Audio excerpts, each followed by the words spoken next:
Israel and the U.S. are bombing Yemen hard, and Turkey is preparing to storm the Kurds in Syria. A new war is brewing in the Middle East. Will America be able to lay siege to Turkey? Will Netanyahu and Erdogan clash? And where is this all going? This is Ilya Brizak. Let's discuss it.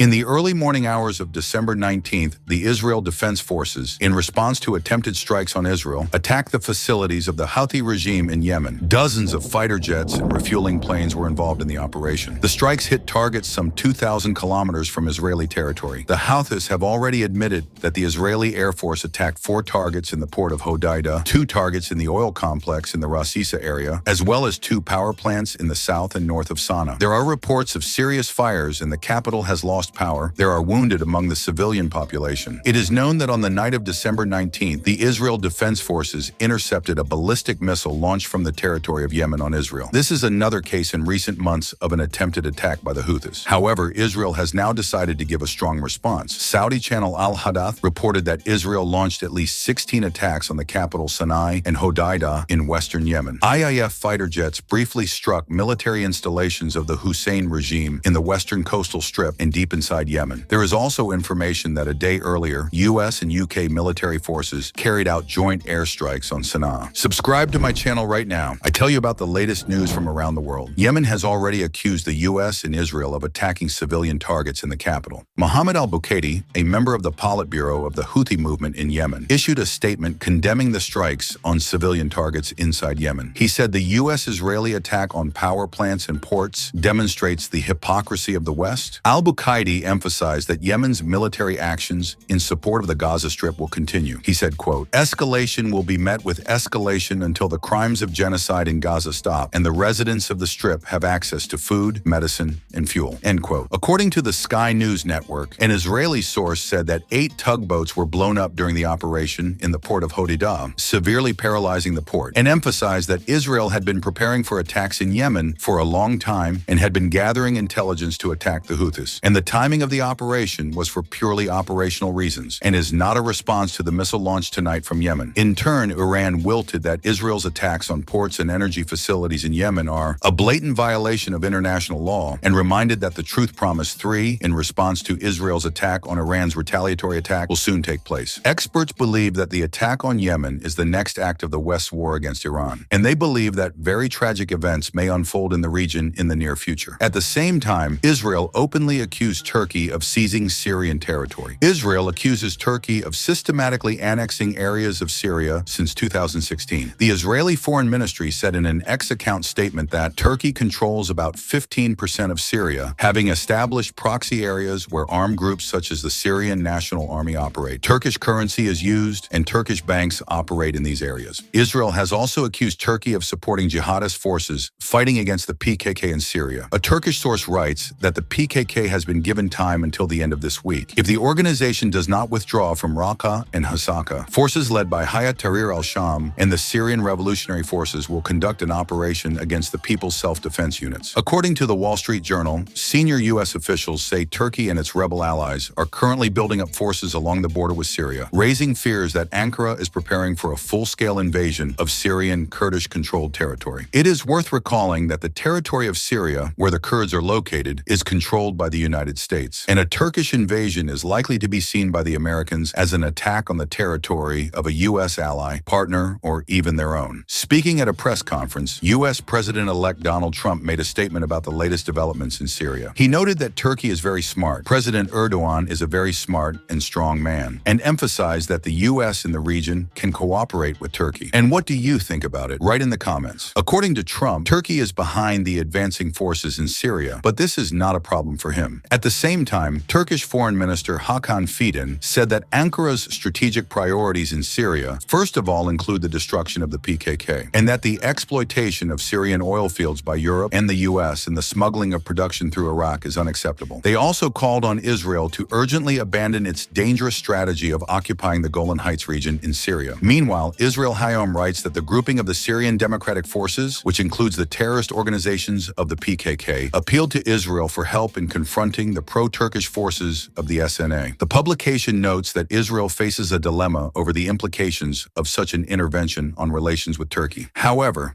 The Turkish side has made it clear that if Israel intervenes, the Turkish Air Force and air defense systems will decisively destroy Israeli fighter jets. U.S. State Department spokesman Matthew Miller said the ceasefire between Turkey and the U.S.-backed Syrian Democratic Forces near the town of Manbij in northern Syria has been extended until the end of this week, and that the U.S. continues to engage with both the SDF and Turkey on next steps. According to him, the United States is interested in the long-term extension of the ceasefire and calls on all sides to refrain from actions that could aggravate instability in the region. The situation in northern Syria remains complicated and is accompanied by attacks by the Turkish military and rebels against Kurdish settlements. A Kurdish spokesman who heads the Kurd party, which is banned in Turkey, warned that Ankara will become a threat to Jerusalem in the very near future. If the Turks strengthen themselves in Syria, they will become enemies of Israel. He said the Kurds expect Israel to do more to protect their autonomy in northern Syria and are calling on Israel to take concrete steps to protect the Kurds. According to the Financial Times, Netanyahu and Erdogan are competing for the role of leader in the Middle East, trying to take advantage of the political changes in Syria. It is noted that Turkish President Erdogan is seeking to expand his influence by using the fall of the Assad regime to weaken the Kurds, solve the refugee problem, and consolidate power in the region. And Israeli Prime Minister Netanyahu sees a chance for Israel to expand its borders and strengthen its position in the Middle East by stepping up action in Syria and continuing the fight against Iran. But in a statement to Britain's Times newspaper, HTS leader al-Jilani said that Syria will have a strategic relationship with Turkey and that the victory over the regime of Bashar al-Assad is a victory not only for the Syrian people, but also for the Turkish people. He also emphasized that Syria will not be used as a base to attack Israel or any other country, and there are no more Hezbollah or Iranian militias in Syria. Thus, if Israel does not withdraw its troops from the lands it controls after the fall of the Assad regime, it will face retaliation. Thus, the new Syrian government is unequivocally signaling a possible near-term rift between the sides. Nevertheless, analysts see both Turkey and Israel as having problems. Their ambitions are limited by Turkey's economic woes and Israel's small territory, and both leaders face distrust in the Arab world. So the conflict in Syria risks becoming a battleground for Turkey and Israel, with Saudi Arabia and the Gulf states likely to play a key role in changing the balance of power in the region. Write in the comments what you think about this. Boosty and Patreon for those who want to support the channel.